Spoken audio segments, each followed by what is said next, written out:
Comment jeûner? Quand vous jeûnez, ne prenez pas un air triste comme les gens faux. Ils changent de visage pour que tout le monde voie qu'ils jeûnent. Je vous le dis, c'est la vérité, ils ont déjà leur récompense. Mais toi, quand tu jeûnes, lave-toi le visage et parfume-toi la tête. Ainsi, tu ne montreras pas aux autres que tu jeûnes. Mais ton Père le verra, lui qui est là dans cet endroit secret. Ton Père voit ce que tu fais en secret, et il te récompensera. Les richesses de la terre et les richesses auprès de Dieu. Ne cherchez pas à posséder beaucoup de richesses sur la terre.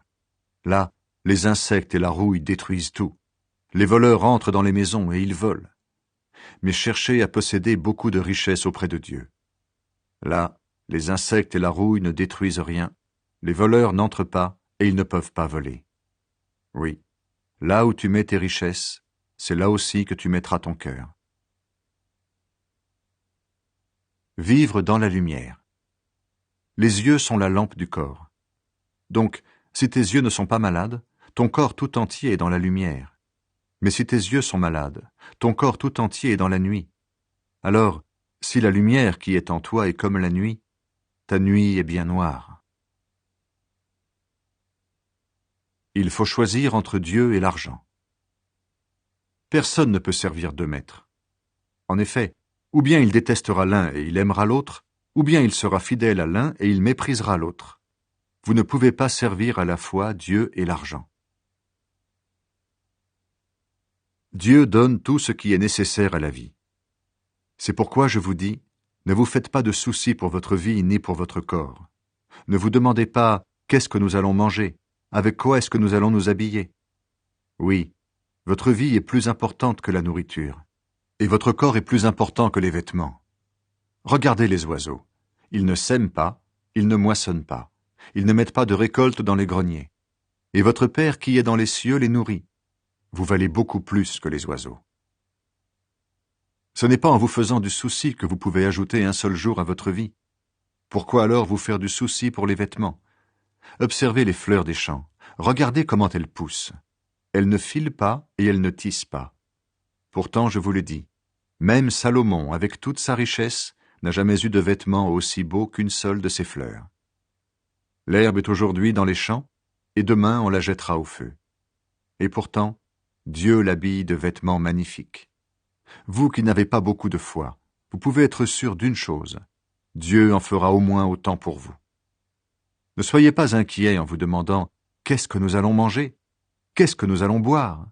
Avec quoi est-ce que nous allons nous habiller ?» En effet, les gens qui ne connaissent pas Dieu cherchent tout cela sans arrêt. Vous avez besoin de toutes ces choses, et votre Père qui est dans les cieux le sait bien. Cherchez d'abord le royaume de Dieu et ce que Dieu demande. Il vous donnera tout le reste en plus. Donc, ne vous faites pas de soucis pour demain. Demain se fera du souci pour lui-même. La fatigue d'aujourd'hui suffit pour aujourd'hui. Ne pas juger les autres. Ne jugez pas les autres, et Dieu ne vous jugera pas. En effet, Dieu vous jugera comme vous jugez les autres, et il vous donnera comme vous donnez aux autres. Tu regardes le bout de paille qui est dans l'œil de ton frère, mais le tronc d'arbre qui est dans ton œil, tu ne le remarques pas. Pourquoi donc? Comment peux-tu dire à ton frère, « Laisse-moi enlever le bout de paille qui est dans ton œil » ? Et toi, tu as un tronc d'arbre dans le tien. Homme faux. Enlève d'abord le tronc d'arbre qui est dans ton œil. Ensuite, tu verras assez clair pour enlever le bout de paille dans l'œil de ton frère. Ne donnez pas aux chiens ce qui est à Dieu. Ils peuvent se retourner contre vous pour vous déchirer. Ne jetez pas vos perles précieuses devant les cochons. Ils peuvent les écraser en marchant dessus. Celui qui demande reçoit. Demandez, et on vous donnera. Cherchez, et vous trouverez. Frappez à la porte, et on vous ouvrira. Oui, celui qui demande reçoit. Celui qui cherche trouve. Et si quelqu'un frappe à la porte, on lui ouvre. Quand votre enfant vous demande du pain, qui parmi vous lui donne une pierre? Quand il vous demande du poisson, qui lui donne un serpent? Vous êtes mauvais, et pourtant vous donnez de bonnes choses à vos enfants. Alors ceci est encore plus sûr, Votre Père qui est dans les cieux donnera de bonnes choses à ceux qui les lui demandent. Le résumé de la loi. Faites pour les autres tout ce que vous voulez qu'ils fassent pour vous. Voilà ce que la loi de Moïse et les livres des prophètes commandent. Les deux chemins. Entrez par la porte étroite. En effet, la porte qui ouvre sur la mort est large, et le chemin pour y aller est facile. Beaucoup de gens passent par là. Mais la porte qui ouvre sur la vie est étroite, et le chemin pour y aller est difficile. Ceux qui le trouvent ne sont pas nombreux. Les faux prophètes. Faites attention aux faux prophètes. Ils viennent à vous habillés avec des peaux de mouton, mais au-dedans, ce sont des loups féroces. Vous les reconnaîtrez en voyant ce qu'ils font.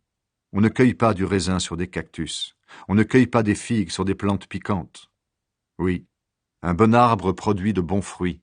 Un arbre malade produit de mauvais fruits. Un bon arbre ne peut pas produire de mauvais fruits et un arbre malade ne peut pas produire de bons fruits. Quand un arbre ne produit pas de bons fruits, on le coupe et on le jette dans le feu.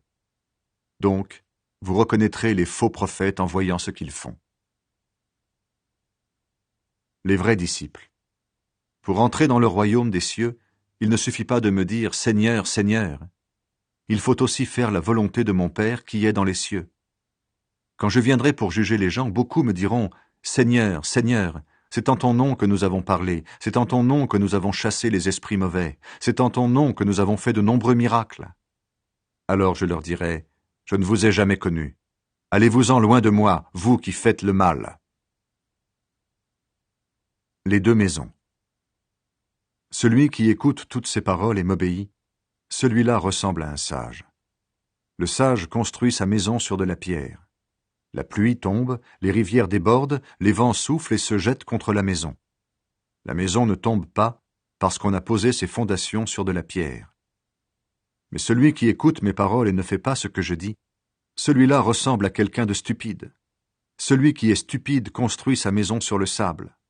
La pluie tombe, les rivières débordent, les vents soufflent et frappent la maison tombe et elle est complètement détruite. Jésus enseigne avec autorité. Quand Jésus a fini de dire toutes ces paroles, les foules sont très étonnées par sa façon d'enseigner. En effet, il ne fait pas comme les maîtres de la loi, mais il enseigne avec l'autorité que Dieu lui donne.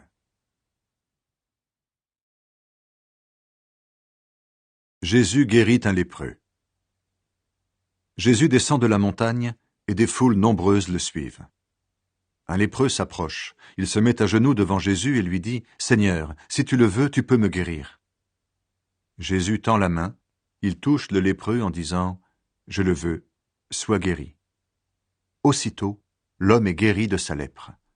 Jésus lui dit encore « Attention, ne dis rien à personne, mais va te montrer au prêtre et offre le sacrifice que Moïse a commandé. Ainsi, tous auront la preuve que tu es guéri. » Jésus guérit le serviteur d'un officier romain. Jésus entre dans Capernaüm. Un officier romain s'approche de lui et lui demande son aide en disant « Seigneur, mon serviteur est couché à la maison.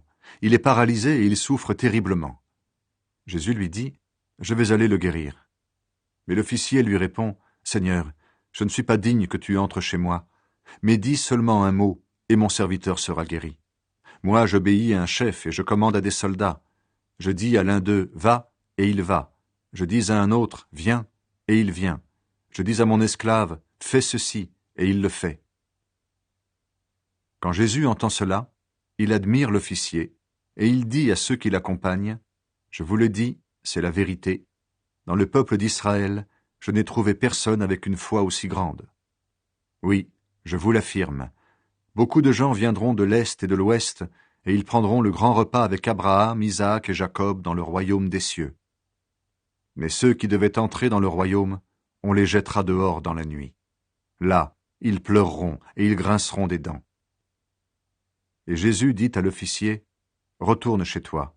À cause de ta foi, ce que tu as demandé va arriver. » Et au même moment, le serviteur est guéri.